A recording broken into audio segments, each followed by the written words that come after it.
Computer science videos here today to show you guys in this tutorial how to import photos from an SD card on a MacBook Pro using the application called Photos. Without further ado, let us start the video. So in this tutorial, you need to have access to a Mac computer, an SD card, and the SD card slot on your MacBook Pro.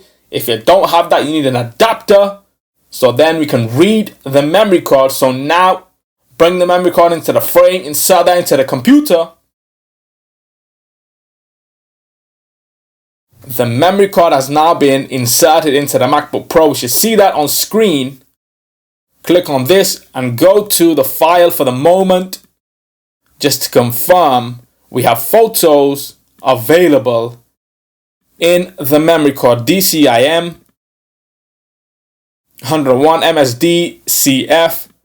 We have a couple of photos there, so we can minimize Finder for the moment. Go to the dock, go to photos, and that should show up on screen in devices. So we can click to photos, import all new photos to the photos application.